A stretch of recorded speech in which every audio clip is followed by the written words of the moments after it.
I was sitting in the doctor's waiting room when my phone rang. It was my only daughter, Sophia. Her voice sounded strange, almost cold as she said, "Mom, we're going on a trip to Europe tomorrow. I already sold your beach house and your car. We needed the money. Bye." And she hung up just like that. 45 years raising her, sacrificing for her, and she discarded me like garbage. But I took a deep breath and smiled because there was something my dear daughter didn't know. My name is Clara Bennett. I'm 71 years old. And until that moment, I thought I knew my daughter. I had become a widow 6 months ago. My husband, Thomas, had passed away from a heart attack while we were eating breakfast, just as we had done every morning for 45 years. That morning, he had served me coffee with cream and toast. As always, he had kissed my forehead and said, "Good morning, my love." Those were his last words. Since then, Sophia had been more present in my life, or so I believed. She came to visit 3 times a week. She helped me with the funeral arrangements and accompanied me to the grocery store. She even suggested I see a doctor for a general checkup. "Mom, you need to take better care of yourself now that you're alone," she'd say with that smile I thought was love. But now I understood was for convenience. The beach house had been our sanctuary for years. Thomas and I bought it when Sophia was 15 with a lot of hard work and sacrifice. Every summer we'd go there building memories, celebrating birthdays and Christmases. Sophia would bring her boyfriends and later her husband Daniel. I would cook for everyone, clean, and do the laundry. It was our family tradition.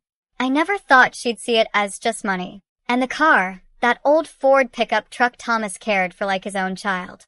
He'd wash it every Sunday, change the oil religiously, and always park it in the same spot under the shade of the tree.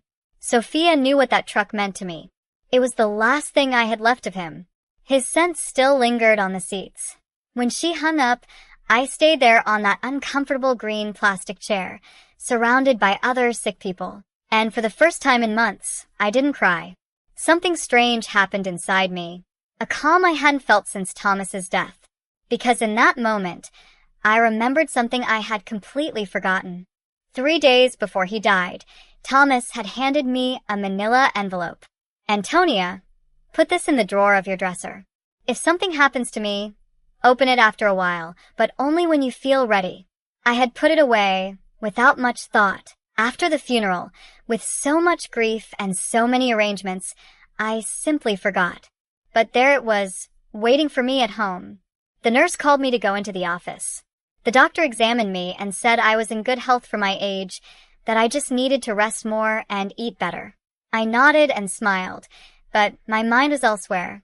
I was thinking about that envelope, about the coldness in Sophia's voice, and how Daniel was probably behind all of it. He had never liked me. He always saw me as a nuisance. I left the office and walked slowly to the bus stop. I no longer had a car, according to Sophia. But as I waited, I couldn't help but smile.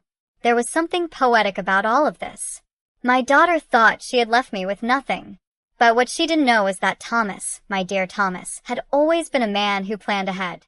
The bus arrived, and I sat by the window. I watched the city go by. The houses, the stores, people rushing everywhere, all with their own tragedies, their own secrets. I had my own, too, and I was about to discover them. When I got home, I went straight to my room. I opened the dresser drawer, and there was the manila envelope, exactly where I had left it. My hands trembled slightly as I picked it up. I could feel there were several documents inside. Thomas had written my name on the front in his neat handwriting. I sat on the bed we had shared for so many years and took a deep breath. It was starting to get dark outside, and the house was filling with those familiar shadows that no longer scared me. I opened the envelope slowly, as if unwrapping a birthday gift. What I found inside would change everything.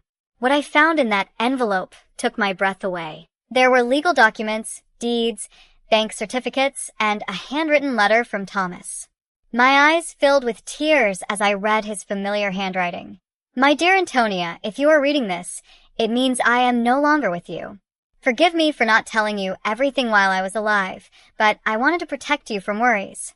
Over the years, I invested our savings in properties and businesses. We don't just have the beach house. We have 6 other properties, including the apartment building where Sophia and Daniel live. We also have shares in 3 companies that are worth more than you can imagine. You are rich, my love. You always were rich, but now you are on paper, too. My hands trembled as I looked through the documents. There were deeds to houses in different city neighborhoods, a downtown condo, a small motel on the coast, and indeed the 20-story apartment building where my daughter lived. Thomas had been the silent owner for the past 10 years, but had put everything in the name of a company I didn't know about. And according to the papers, I was the sole heiress of that company. There were also bank statements for accounts I never knew existed with numbers that seemed unreal. Thomas had been a bus driver for 40 years, but apparently he had also been a very smart investor. Every penny we saved, every sacrifice we made, he had multiplied in silence, and I never knew anything. In the letter, Thomas explained that he had kept it all a secret because he didn't want me to worry about money or for Sophia to know about our real financial situation. You know, our daughter, Antonia, if she knew we had so much money, her attitude would change. I want her to love us for who we are, not what we have. What irony! Our daughter had left us thinking we had nothing, when in reality, we had everything. That night, I couldn't sleep. I walked around the house, touching the old furniture and the knickknacks Sophia had always criticized for being outdated. I looked at the family photos on the wall, especially the one where she was 5 years old, sitting on Thomas's lap and laughing. Where did that sweet little girl go? When did she become so cold, so calculating? The next day, early in the morning, the phone rang. It was Sophia again. Her voice sounded different, softer, but I had already learned to be wary of those shifts in tone. Mom, how are you? I wanted to tell you we already transferred the money from the house and the car. We deposited your share into your account. It's not much, but it'll help you live for a few months while you look for something smaller. My share? I asked, keeping my voice calm. Yes, Mom. We obviously weren't going to leave you with nothing. We gave you 30%. That's fair, right? We need the money for our investment in Europe. Daniel has an incredible business opportunity over there. 30% of my own things. How generous. I see. Honey. And when do you leave? This afternoon. Our bags are already packed. We'll be gone for at least 6 months. Maybe more if the business goes well. But don't worry, Mom. When we get back, we'll help you find a small apartment. Something that fits your needs. Fits my needs. As if she knew what my needs were. Okay, Sophia, have a safe trip. Oh, Mom. I knew you'd understand. You've always been so compassionate. We love you so much. And she hung up. I stood there with the phone in my hand. And for the first time in months, I laughed.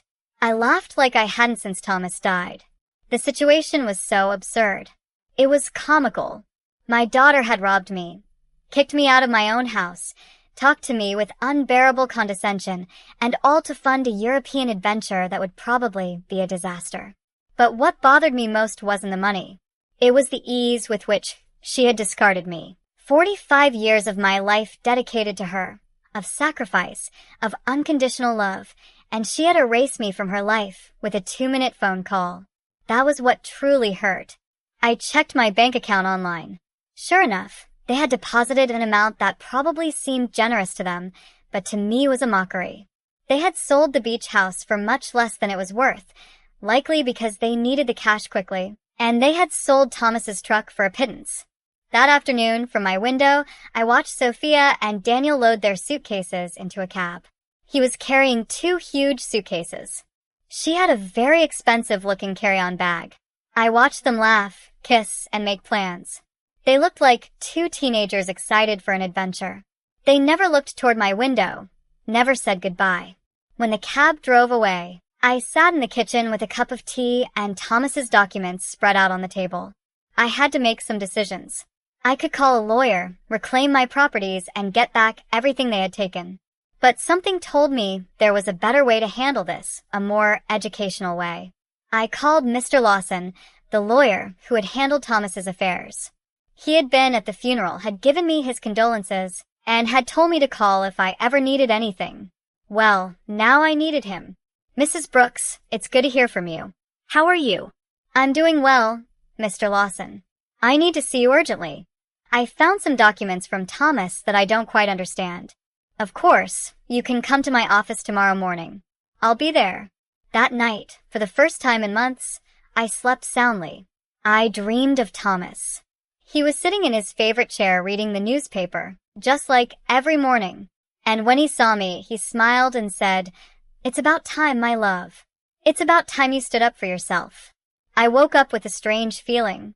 It wasn't exactly happiness, but it wasn't the sadness I had felt for so many months either. It was something like determination. For the first time since Thomas's death, I had a clear purpose. I was going to get back what was mine, but not in the way Sophia expected. The next morning, I got dressed with more care than usual. I put on my wine-colored dress, the one Thomas always said made me look elegant. I fixed my hair and put on a little makeup. And when I looked in the mirror, I saw a woman I hadn't seen in a long time. I saw a strong woman. Mr. Lawson's office was downtown. It was an old but elegant building with marble floors and large windows. He greeted me with a warm smile, but when I showed him the documents, his expression changed completely. "Mrs. Brooks, this is much more than I imagined." Thomas was a very smart man. "Look, according to these papers, you are the owner of I know, Mr. Lawson. I've already reviewed them. What I need to know is what I can do legally." Mr. Lawson explained that everything was in order, that the documents were legitimate, and that I was the rightful owner of all those properties. He also confirmed something I had already suspected. The sale of the beach house was illegal because Sophia had no right to sell it. "We can get the house back immediately, Mrs. Brooks, and we can also proceed with legal action against your daughter for fraud." "No, Mr. Lawson. I don't want to proceed with legal action. I want to do this another way. I want everything to remain a secret for now. Can you help me?" He looked at me with curiosity, but he nodded. "Of course, you are my client. What do you need?" "I need you to discreetly get the beach house back. Do what is necessary to nullify that fraudulent sale, and I need you to help me gain real control of all my properties, especially the building where my daughter lives." "I understand. It will be a process that takes a few weeks, but it's completely feasible." "Perfect. And Mr. Lawson, I need no one to know I am behind all of this, at least for now." When I left his office, I felt as if I had woken up from a very long dream. I walked through the downtown streets watching the people, the buildings, the life that was going on as normal. But for me, everything had changed. I had a plan. The following weeks were the strangest of my life. Officially, I was a poor widow who had been abandoned by her daughter. But in secret, I was a rich woman silently orchestrating the recovery of my assets. Mr. Lawson worked efficiently, and every few days he would call me with updates on the progress of the legal proceedings. I decided to stay in my house for the time being. It was mine after all, although Sophia probably expected me to move into a single room. Every morning I would wake up, have breakfast at the same table where Thomas and I had shared so many years, and then go for a walk in the neighborhood. The neighbors would greet me with that mix of pity and curiosity they reserved for recent widows. Margaret, my lifelong neighbor, came up to me one afternoon while I was watering the plants in the front. "Antonia, dear, is it true that Sophia went to Europe and left you all alone?" "Yes, Margaret, she went with Daniel. They have business plans over there. And how are you going to live?" "Sweetie, we all know Thomas didn't leave much money. If you only knew," I thought. "Don't worry, Margaret. I'll be fine. Do you need anything? I can bring you some food, help you with groceries." "You're very kind, but I'm fine really." Margaret looked at me with that expression I knew well. It was the same look I had received after the funeral.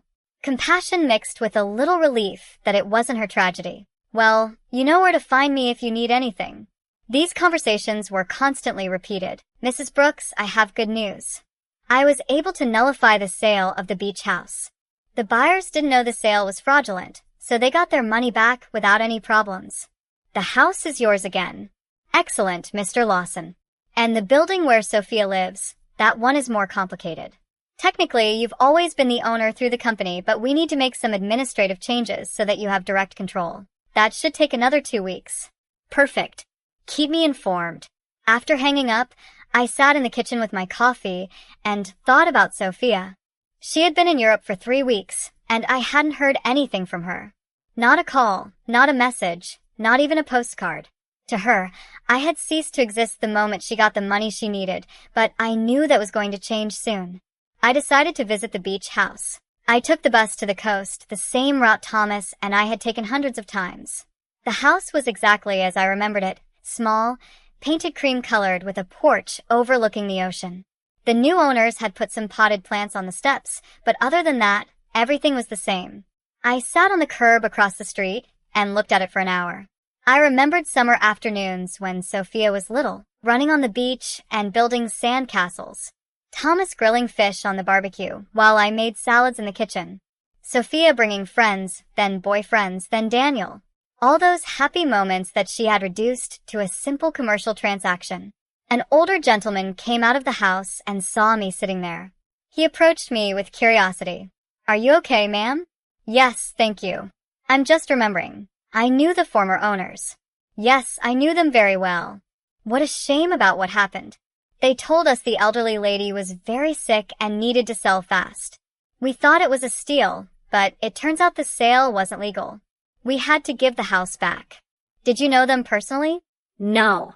We did everything through intermediaries, but they told us the daughter was handling everything because the mother couldn't. What a sad situation. If you only knew how sad it really was, I thought. Well, I'm glad you didn't lose your money. Yes. Luckily, everything worked out well. Although, now we have to look for another house. We liked this one a lot. I left there with a heavy heart. It wasn't just the money that hurt. It was the ease with which Sophia had lied about me. She had made up a story about my illness.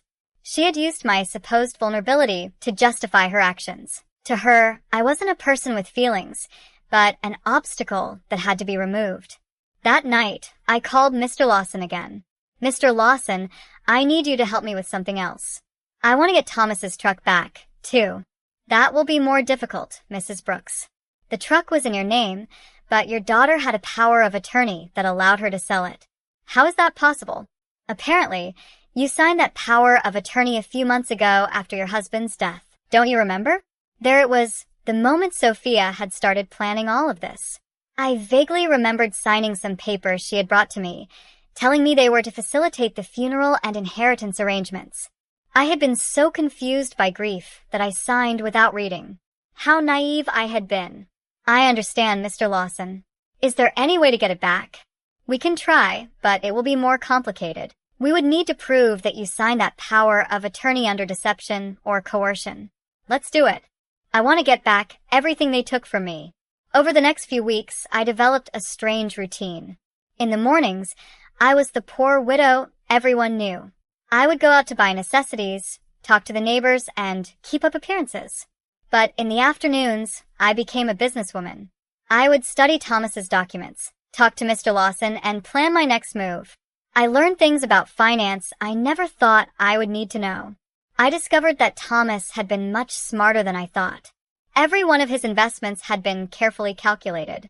The building where Sophia lived, for example, wasn't just profitable from rent. It was in an area that was rapidly appreciating. I also discovered that Daniel, Sophia's husband, had a lot of debt. He had taken out loans using the apartment they lived in as collateral, not knowing he wasn't the real owner. When the banks figured this out, he was going to be in serious trouble. Mr. Lawson called me one Friday with important news. "Mrs. Brooks, we've finished all the paperwork. You now have total control of all your properties." I also got Thomas's truck back.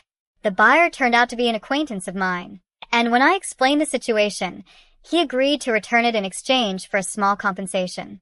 "Excellent work, Mr. Lawson. Now, I need you to help me with one more thing.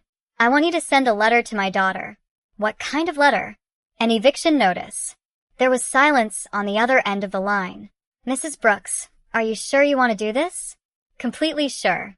She decided I wasn't important in her life. Now she's going to find out how important I really am. "I understand. Do you want me to send it to Europe?" No.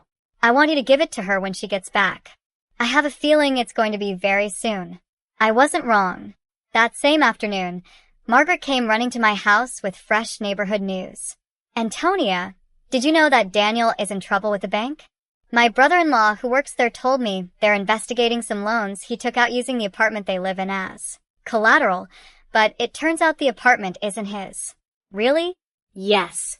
And it seems Sophia didn't know anything. They're saying she's going to have to come back from Europe to sort out this mess. What a complicated situation. Yes.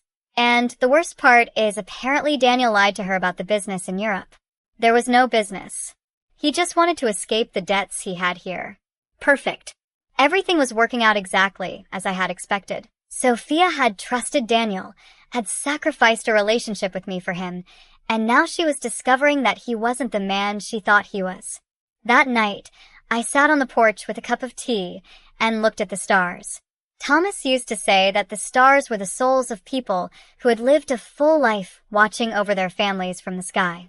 If that was true, then he was up there, watching his plan unfold perfectly. "Thank you, my love," I said to the sky. "Thank you for taking care of me even after your death." The next day, Mr. Lawson called me early. "Mrs. Brooks, I have some news. Your daughter just arrived in the country. She's at the airport alone." Alone? Yes. Apparently, Daniel stayed in Europe. There are rumors they had a very big fight.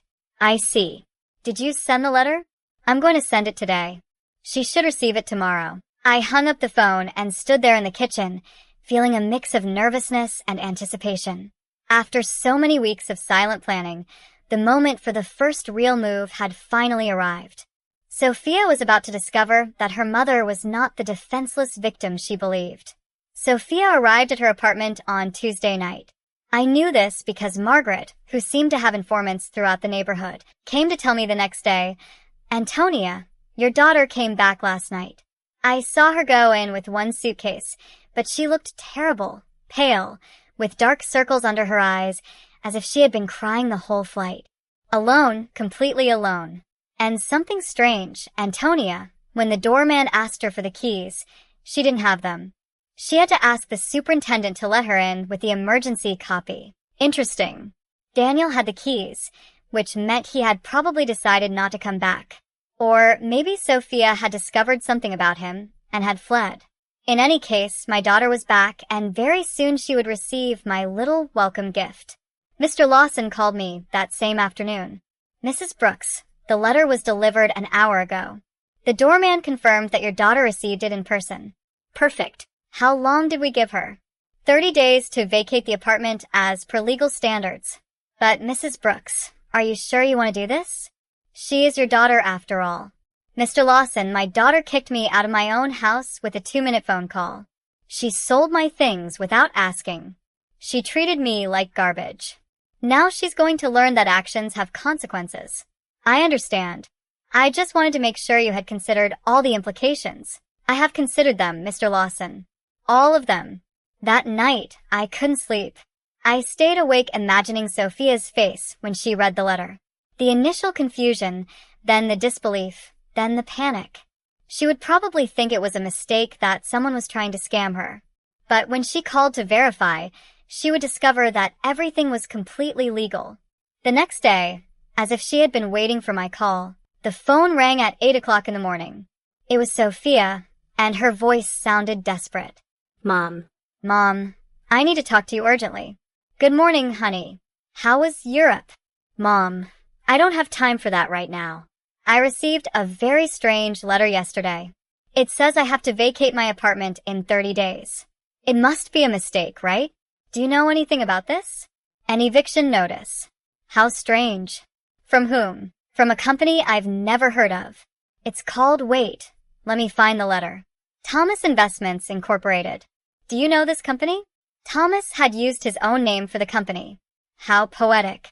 "No, honey. I've never heard that name. Are you sure the letter is legitimate?" "That's what I want to find out." "Mom, I need you to help me. I don't know what to do. Daniel left me in Europe.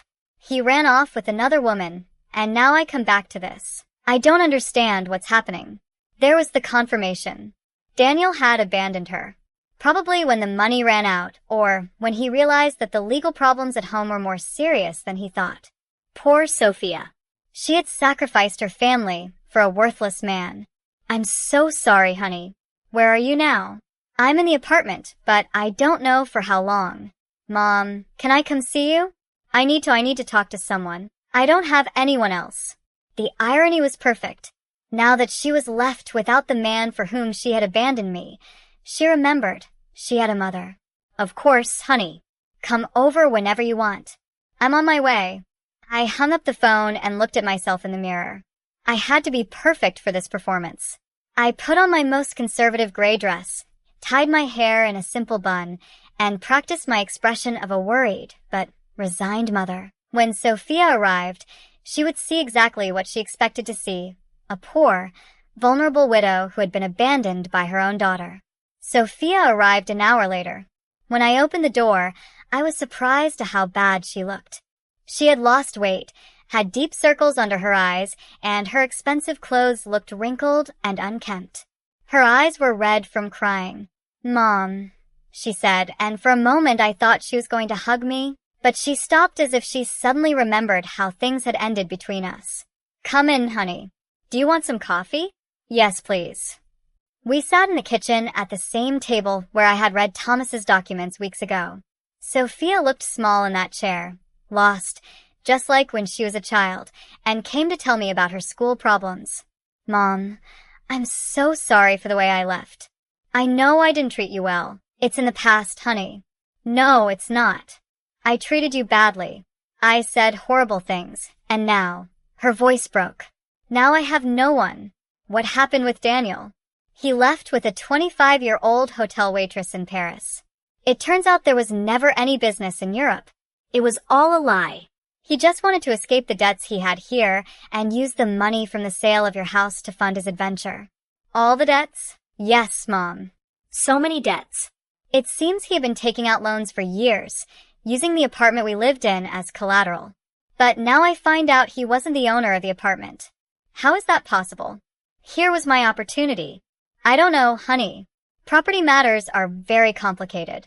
The problem is that now the banks are coming after me for his debts. They say since we were married, I'm also responsible. And on top of that, this eviction notice. Mom, I don't know what to do. I don't have money. I don't have a job. I don't have anywhere to live." She started to cry. Real tears of genuine desperation. And for a moment, my mother's heart softened. I wanted to hug her, console her, tell her everything would be okay.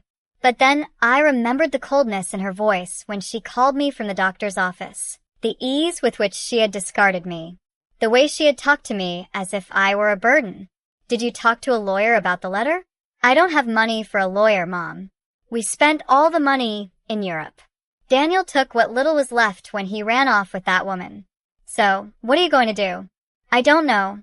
I thought maybe I could stay with you for a while, just until I find a job and can get a small place to live." There was the question I had been waiting for. After kicking me out of my own house, after selling my things, after treating me like garbage, she now wanted me to rescue her. She wanted the poor widow she had created to save her from the consequences of her own actions. "Of course, honey, this will always be your home." Sophia looked at me with surprise, as if she hadn't expected it to be so easy. "Really, Mom, after everything that happened? You are my daughter, Sophia. That will never change." She got up and this time she hugged me. It was a desperate hug from someone drowning and clinging to the only thing they can find. I hugged her back, too, but not with the unconditional love from before. Now there was calculation in my embrace. Strategy. "Thank you, Mom. I promise I'll find a job soon. I won't be a burden. Don't worry about that now. Rest, recover, and then we'll see what your options are." Sophia left that afternoon to get some things from her apartment. I stayed in the kitchen, thinking about how easy it had been. She had come to me exactly as I had planned, broken, desperate, with no options, and best of all, she suspected nothing. To her, I was still the poor abandoned mother who needed her compassion. But this was only the first part of my plan. Having her live with me would give me the perfect opportunity for the next phase. I was going to let her settle in, feel safe, and believe she had found a refuge in my house. And then, when she least expected it, I was going to teach her the difference between being poor by choice and being poor by consequence. That night, I called Mr. Lawson. "Mr. Lawson, I need you to do something else for me. Tell me, Mrs. Brooks, I want you to investigate Daniel's debts. I want to know exactly how much he owes to whom, and what legal options I have to separate them from my daughter. That will take time, but it's feasible. Perfect. And Mr. Lawson, I want you to keep this an absolute secret. No one can know I am behind this investigation. Of course, Mrs. Brooks. May I ask what your final plan is? My plan, Mr. Lawson, is very simple. I'm going to save my daughter, but first she has to understand what it truly means to hit rock bottom. When I hung up, I poured myself a glass of the wine Thomas had been saving for special occasions. It had been a long time since I'd had a special occasion like this one. The game had begun, and for the first time in months, I had all the good cards in my hand. Sophia moved into my house the next day. She arrived with 2 suitcases and a cardboard box, all that was left of her previous life.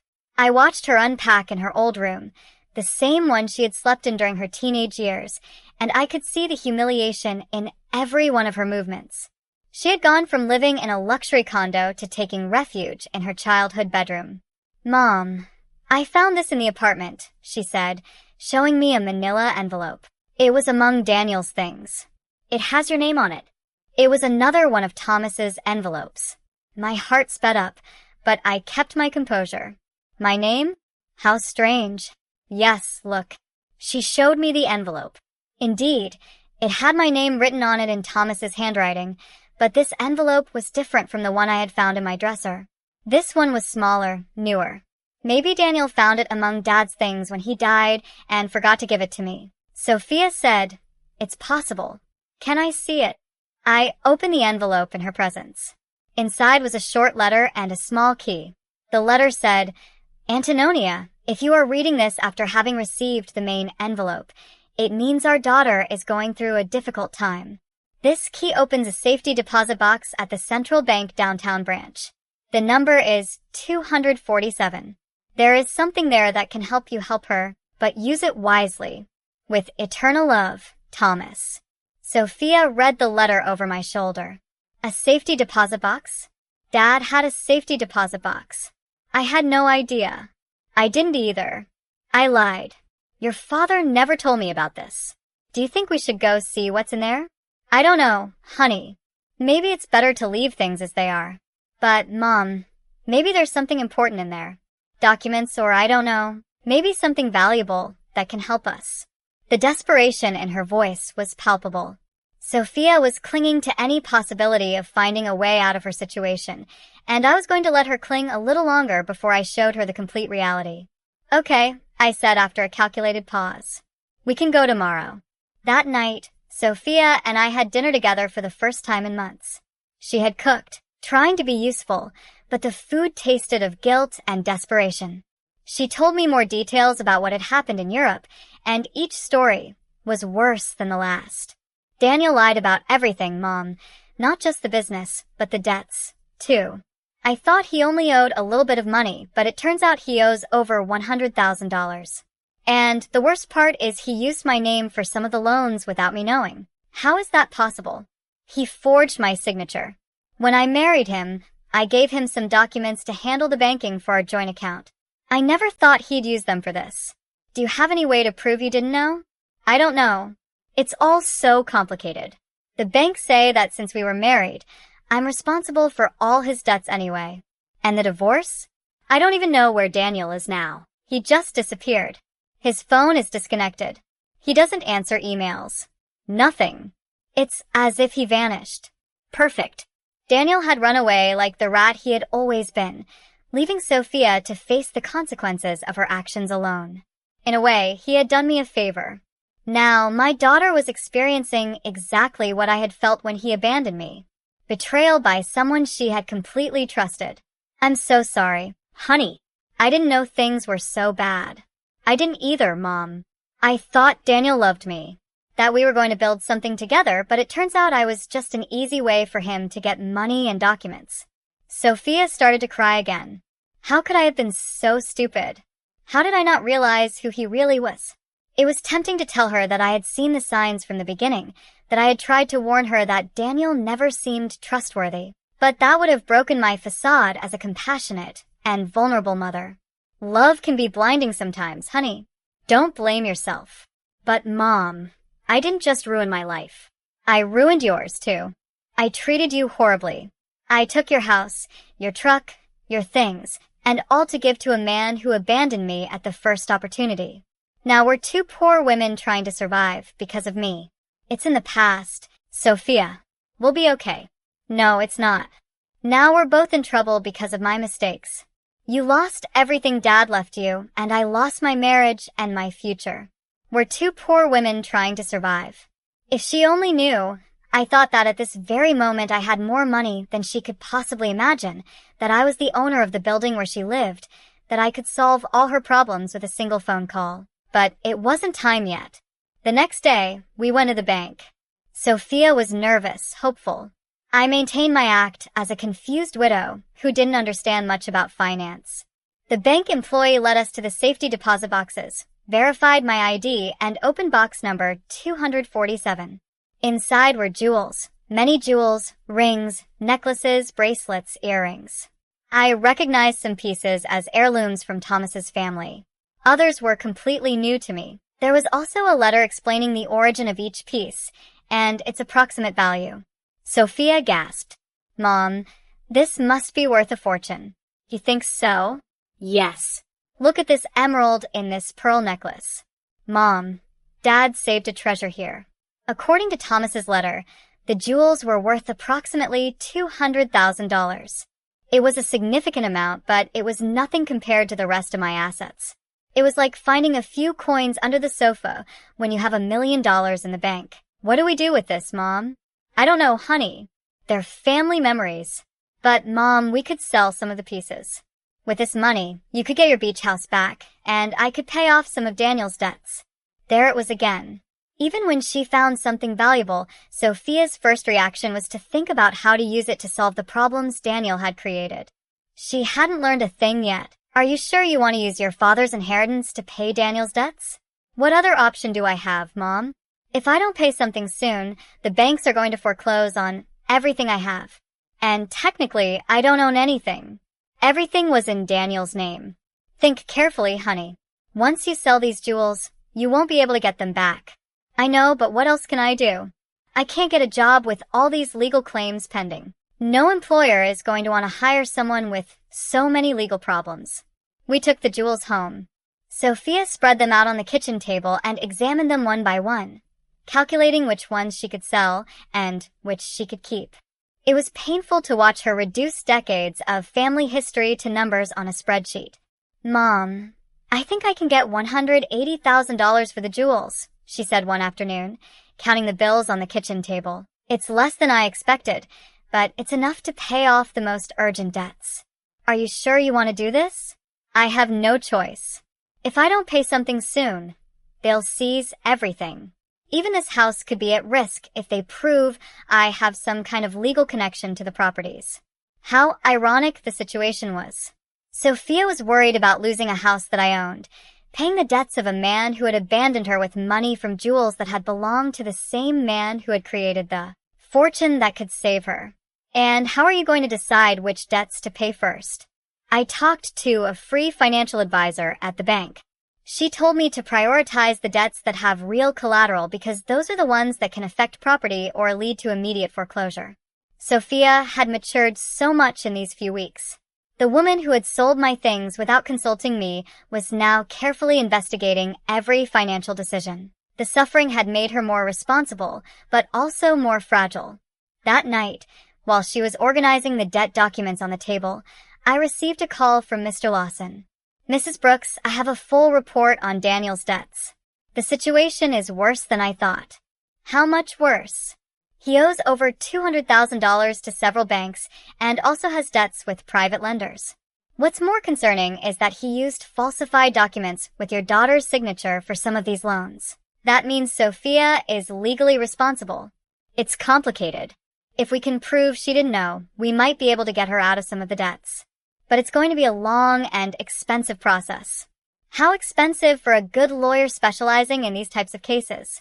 Probably $50,000, and there's no guarantee of success. I understand. And what if she just pays the debts? If she has the money, That would be the fastest solution, but I doubt she has access to that amount. Mr. Lawson, I want you to prepare all the necessary documents to get my daughter out of these debts, but don't tell her anything yet. You're going to pay Mrs. Brooks. I'm going to do whatever is necessary to protect my daughter, but this has to be handled in a very specific way. When I hung up, I found Sophia in the living room looking at the jewels with a sad expression. She looked lost, like a child who had broken her favorite toy and didn't know how to fix it. What are you thinking about, honey? About Dad? About how disappointed he would be in me if he could see what I did with my life. Your father loved you very much, Sophia. He would understand. No, Mom. He taught me to be responsible, to value family, not to be selfish. And I did the exact opposite. I abandoned my mother for a man who turned out to be a liar. I sold my family's memories for money. I ruined everything he built. For the first time since she had returned, I heard a genuine regret in her voice. It wasn't just lamenting the consequences of her actions, but a true acknowledgement that she had done something morally wrong. People make mistakes, honey. The important thing is to learn from them. But how do I learn from this, Mom? How do I fix the damage I've done? There was the question I had been waiting for. Sophia was finally ready to face the truth about her actions and their consequences. But it wasn't yet time to reveal my final card. First, I had to let her hit rock bottom completely. The next few days were crucial for my plan. Sophia decided to sell most of the jewels, keeping only the engagement ring Thomas had given me and a small necklace that had belonged to her grandmother. I watched her prepare to go to the jewelry stores, research prices, and negotiate with buyers. It was painful to watch her reduce decades of family history to commercial transactions, but it was necessary for her to understand the real weight of her decisions.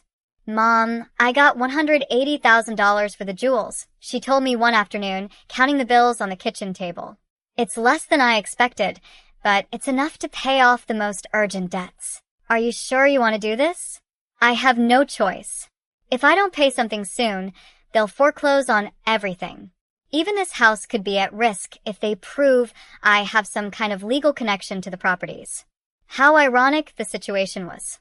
Sophia was worried about losing a house that I owned, paying the debts of a man who had abandoned her with money from jewels that had belonged to the same man who had created the fortune that could save her. And how are you going to decide which debts to pay first? I talked to a free financial advisor at the bank. She told me to prioritize the debts that have real collateral because those are the ones that can affect property or lead to immediate foreclosure. Sophia had matured so much in these few weeks. The woman who had sold my things without consulting me was now carefully investigating every financial decision. The suffering had made her more responsible, but also more fragile. That night, while she was organizing the debt documents on the table, I received a call from Mr. Lawson. Mrs. Brooks, I have important news.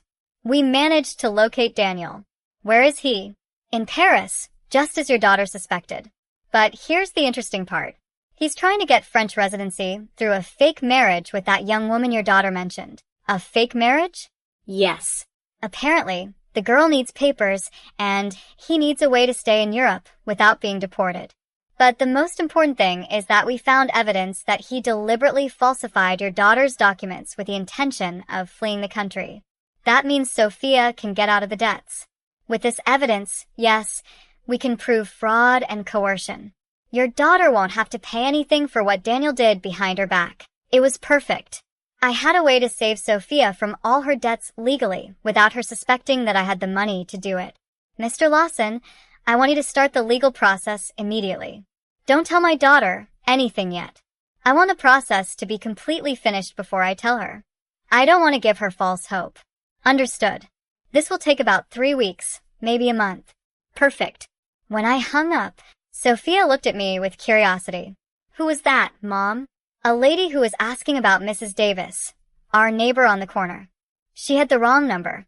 Lying had become easy. Every day that passed, I felt more comfortable with this double life I was leading. On one hand, I was the poor, abandoned mother Sophia believed me to be. On the other, I was a wealthy woman, silently orchestrating my daughter's salvation and education. Over the next 2 weeks, I watched Sophia struggle with decisions she never had to make, how to stretch money for food, how to negotiate with creditors, how to look for a job when your credit history is ruined. It was a cruel but necessary education. Mom, I went to 3 job interviews today. She told me one evening, coming home with swollen feet and a tired face. 2 of them told me they can't hire me because of the pending legal problems. The third one offered me a part-time job cleaning offices at night. Are you going to take it? I have no choice. It pays very little, but it's better than nothing, and I can work at night so I can keep looking for something better during the day. Seeing my daughter, who had lived a comfortable life for over 40 years, preparing to clean offices at night, broke my heart. But it also filled me with pride. She was finally facing reality without expecting someone else to solve her problems. Are you sure you can handle so much physical work? I'll have to learn. I can't keep being a burden to you, Mom. It's bad enough that you're letting me live here for free. This is your home, Sophia. No, Mom. This is your home, and I'm here because of your generosity, but I'm not going to take advantage of it forever. One night, while Sophia was on her first cleaning shift, Margaret came to visit. She sat in the kitchen with me, drinking tea and looking at the family photos on the walls. Antonia, I have to ask you something. Did you know Sophia was going to come back in these conditions? What do you mean? Well, when she left, she seemed so sure of herself, so arrogant. She talked about the great life she was going to have in Europe, about how successful Daniel was. And now she's back, completely broken, working a cleaning job, living with you again. Life takes many turns. Margaret, yes, but there's something else. I've been watching Sophia these days, and she looks different. Not just sad, but humble, as if she learned something important. Margaret had always been very perceptive. What do you think she learned? I think she learned the value of the things she had taken for granted, like having a mother who loves her unconditionally. Maybe. Margaret, can I tell you something? When Sophia left and treated you so badly, many of us thought you would never forgive her. But here you are taking care of her again, giving her a home when she has nowhere to go. She's my daughter, Margaret. Yes, but not every mother would do what you're doing, especially after being treated the way you were treated. If Margaret only knew the complete truth, that I had the power to solve all of Sophia's problems, but was choosing to let her suffer a little longer, so she would learn the full lesson. Do you think I'm doing the right thing? I think you're doing what a good mother would do, but I also think Sophia needs to fully understand what she lost when she abandoned you. What do you mean? I think she needs to value you not just as the mother who rescues her when she's in trouble, but as the strong woman who built a stable life for 45 years. She needs to respect you, not just need you. Margaret had hit the nail on the head. That was exactly the point of my entire plan. I didn't want Sophia to come back to me out of desperation. I wanted her to come back out of genuine respect and mature love. And how do you think that can happen? I think it's already happening. I've seen her these past few days. Antonia, the way she talks to you now is completely different. She's no longer the daughter who gives you orders or treats you like a burden. Now she's a grown woman who is genuinely grateful to have a mother like you. That night when Sophia returned from her job, I saw her arrive tired, but with a new dignity. She had earned those few dollars with her own effort, and that meant something to her. How was your first day? Hard, but not as bad as I thought. The other ladies who worked there helped me a lot. One of them, Mrs. Johnson, taught me tricks to clean more efficiently. Mrs. Johnson? Yes. She's 60 years old and has been cleaning offices for 20 years. She told me she started after her husband left her with 3 small children. She says it's not the job she dreamed of, but that it gave her independence and dignity. She sounds like a wise woman. She is. She said something that made me think a lot.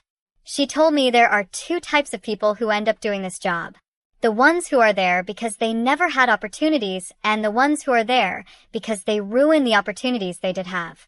She asked me which group I was in. And what did you tell her?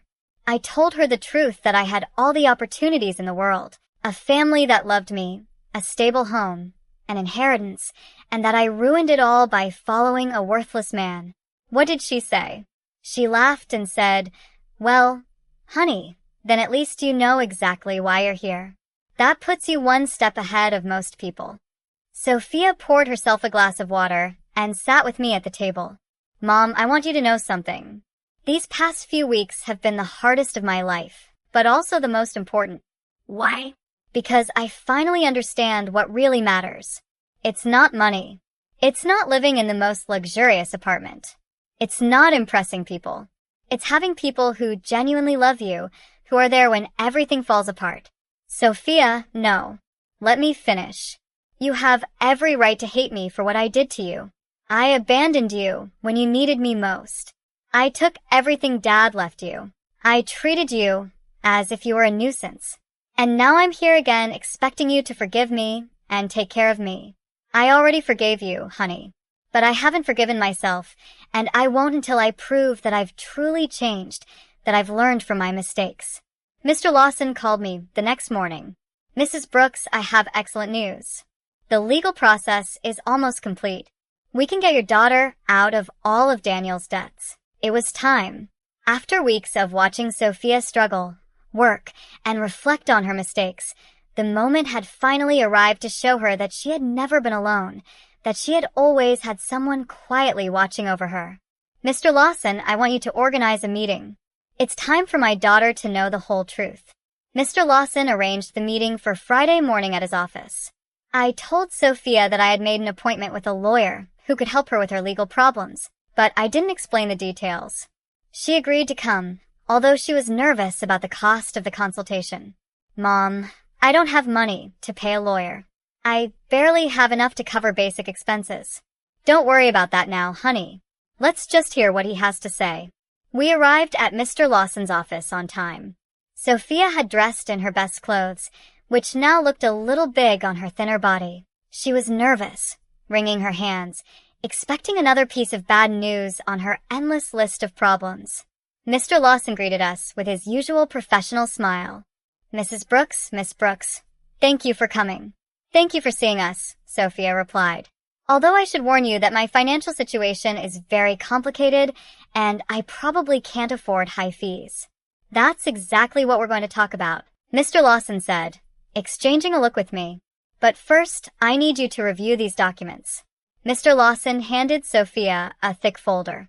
She opened it and began to read, her expression gradually changing from confusion to surprise. I don't understand. These documents say that Daniel forged my signature, that there is evidence of fraud, that I am not responsible for the debts. That's right. We have been investigating your case for the past few weeks. We found enough evidence to prove that you were a victim of identity fraud. But how is that possible? Who paid for this investigation? I don't have money for this. Mr. Lawson looked at me. It was my moment. Sophia, there's something I need to tell you. What, Mom? I took a deep breath. After weeks of acting, I was finally going to reveal the truth. Your father left me more than you knew. Much more. What do you mean, Mr. Lawson? Show her the other documents. Mr. Lawson took out a second folder and handed it to Sophia. This time, the documents were the property deeds, the bank statements, the investment certificates, the entire fortune Thomas had built in secret. Sophia read in silence for several minutes. Her face went through a complete range of emotions. Confusion, disbelief, shock, and finally comprehension. Mom, this says you are the owner of the building where I lived. Yes. And that you have other properties, bank accounts, investments. Yes. This means that when I sold the beach house, it was my house, and the sale was fraudulent. I already got it back. Sophia stared at the papers, trying to process the information. How long have you known this? Since the day you called me from the doctor's office. You knew all this when I came back from Europe asking for help? Yes. You knew you could solve all my problems when you saw me crying every night? Yes. There was a long, tense silence. Sophia closed the folders and looked directly into my eyes. Why, Mom? Why did you let me suffer when you could have helped me? This was the question I had been waiting for weeks. Because you needed to learn something you couldn't learn any other way. What? You needed to learn the value of the things you had lost. The value of family, of respect, of responsibility. When you abandoned me, it wasn't just money you took from me. It was dignity. It was love. It was trust. Sophia started to cry, but they weren't tears of self-pity like the ones she had shed during these weeks. They were tears of deep understanding. I abandoned you when you needed me most. Yes, I treated you like garbage. Yes. And you saved me anyway. Yes, but not in the way you expected. I didn't save you by giving you money so you could keep making the same mistakes. I saved you by letting you hit rock bottom so you could learn to save yourself. Mr. Lawson discreetly intervened. Miss Brooks, your mother has paid all the legal expenses to free you from Daniel's debts. She has also recovered all the properties that were sold fraudulently. You are completely free of legal problems. And the cleaning job I got. You can quit if you want, I said. But I hope you don't. Why? Because that job is teaching you something you never learned when everything was easy. It's teaching you the value of your own effort, the dignity of honest work, the importance of valuing every dollar you earn. Sophia wiped her tears and looked at me with an expression I hadn't seen in years. It wasn't the look of a daughter who needs her mother, but the look of a grown woman who respects another woman. Do you forgive me, Mom? I forgave you a long time ago. Honey, the question is, can you forgive yourself? I don't know if I can. I did unforgivable things. People make mistakes, Sophia. The important thing is what we do after we recognize those mistakes. Mr. Lawson left us alone in his office for a few minutes. Sophia and I sat in silence, processing everything that had happened. Mom, I want you to know something. Even if you didn't have all this money, even if you were really the poor widow I thought you were, I would have learned the same lesson. What lesson? That there is nothing more valuable than having someone who loves you unconditionally. During these past few weeks, the only thing that kept me sane was knowing I had a home with you. That no matter how much I had ruined my life, you were still my mother. That will never change, Sophia. I know. But I also know that I can never take that love for granted again. I have to earn it every day with respect, with gratitude, with actions, not just words. We left Mr. Lawson's office with a completely new relationship. We were no longer mother and daughter united by blood and habit. We were two grown women who had chosen each other after going through the most difficult test imaginable. The following weeks were about rebuilding, but not the kind Sophia expected. Even though she now knew I had enough resources to solve all her problems, she decided to keep her night cleaning job. Mom, I need to finish what I started, she told me one afternoon as she was getting ready for work. I can't just go back to a comfortable life as if nothing happened. Are you sure? You don't have to punish yourself forever. It's not a punishment. It's a way of remembering who I was and who I want to be now. I watched her put on her work uniform, something unthinkable a few months ago when she lived in the luxury condo with Daniel. But there was something different in her posture, in the way she moved. She was no longer the broken woman who had arrived crying at my door. She was someone who had found dignity in honest work. Margaret came to visit me that afternoon, as she had done every few days since Sophia had returned.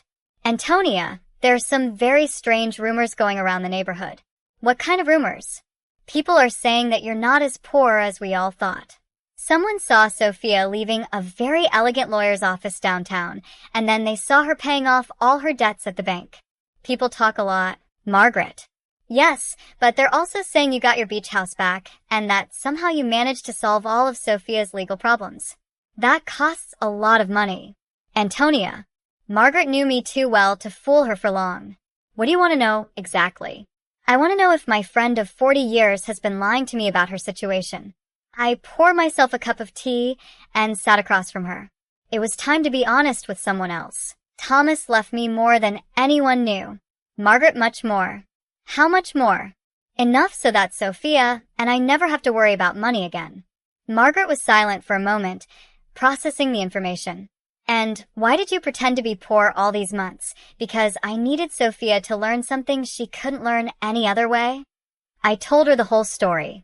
Sophia's cruel phone call, my plan of silent revenge, the weeks of watching her hit rock bottom, and finally the revelation in Mr. Lawson's office.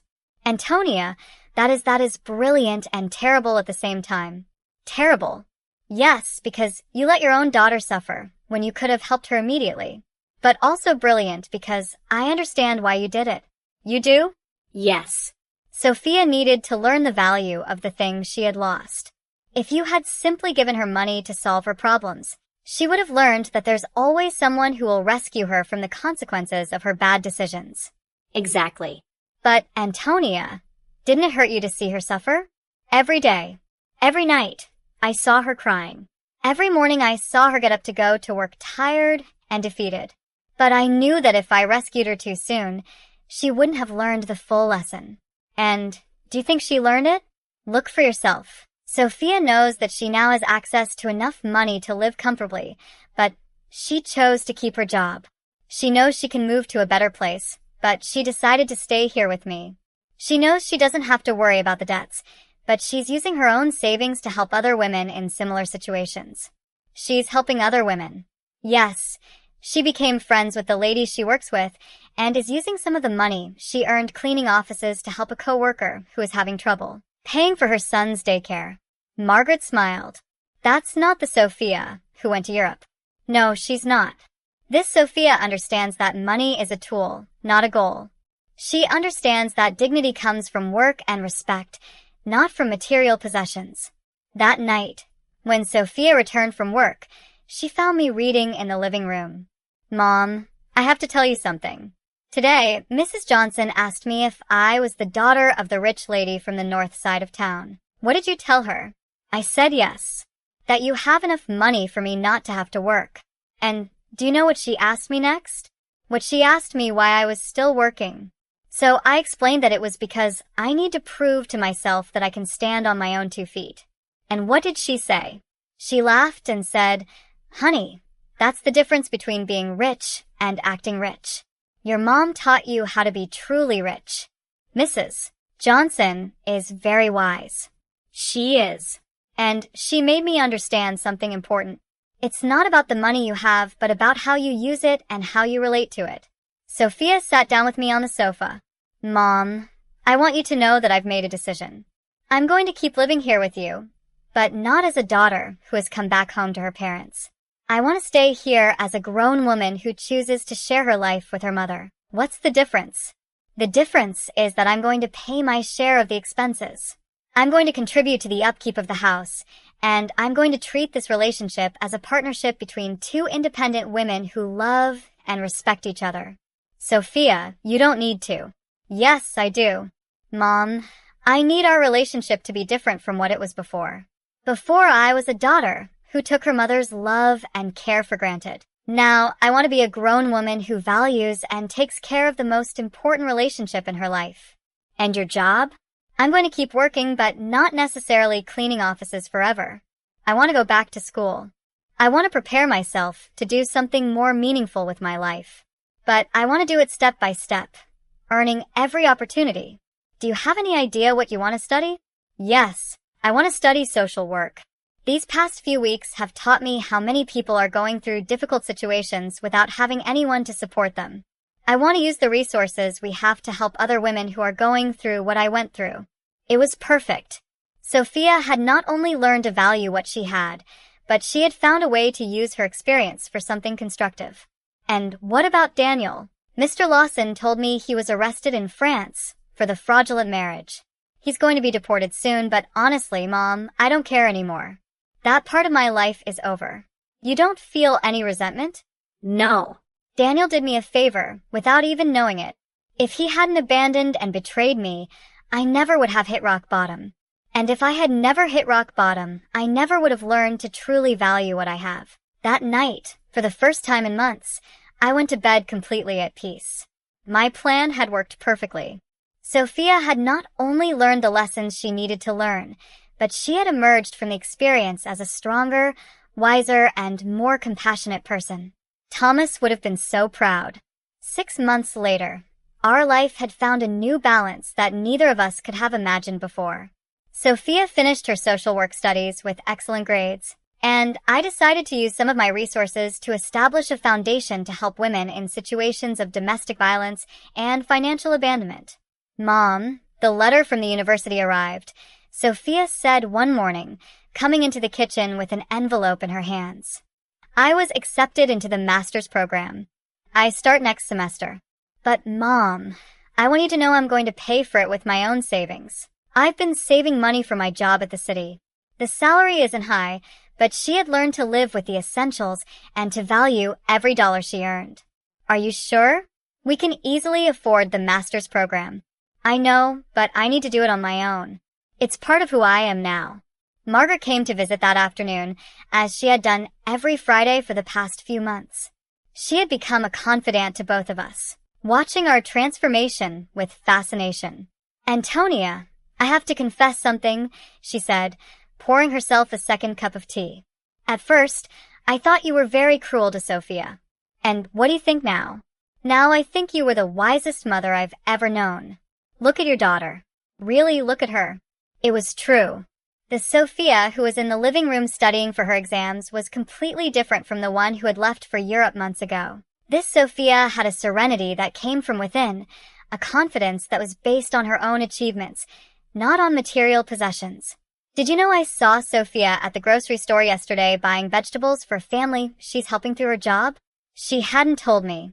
And when I asked her why she was using her own money instead of the government budget, she told me that some things can't be measured in official budgets. That night, Sophia and I had dinner on the porch, something that had become tradition.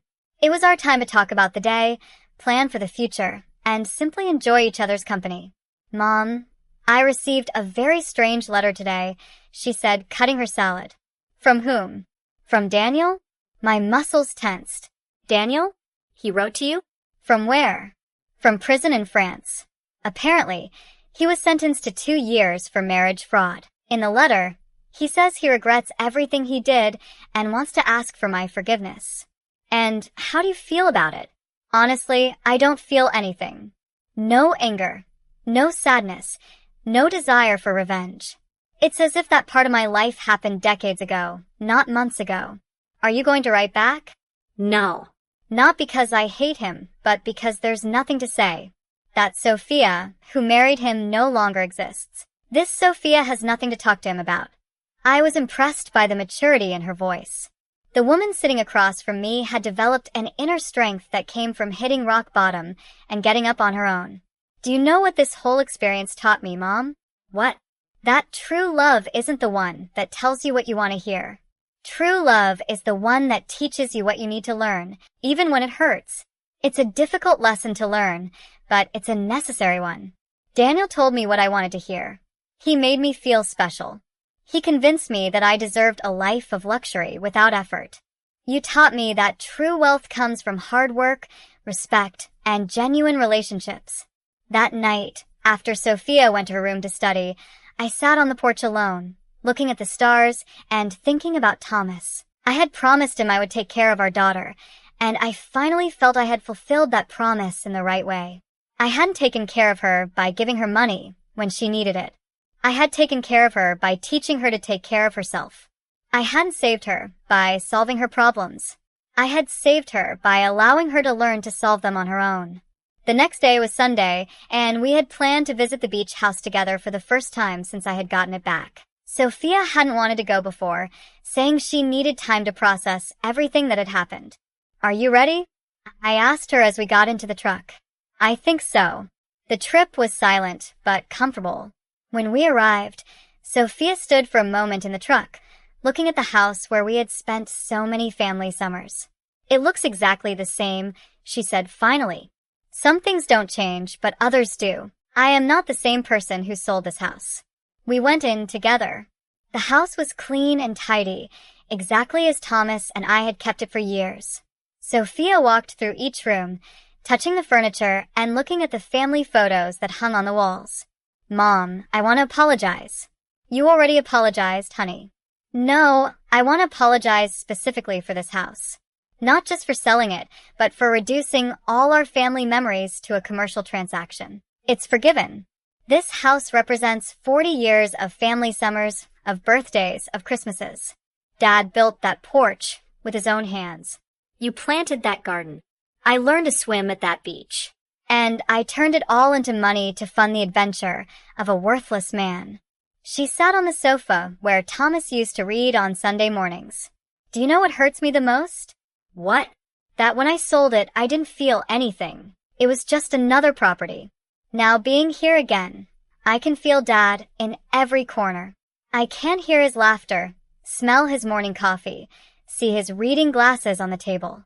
He is here, Sophia. He has always been here. I know.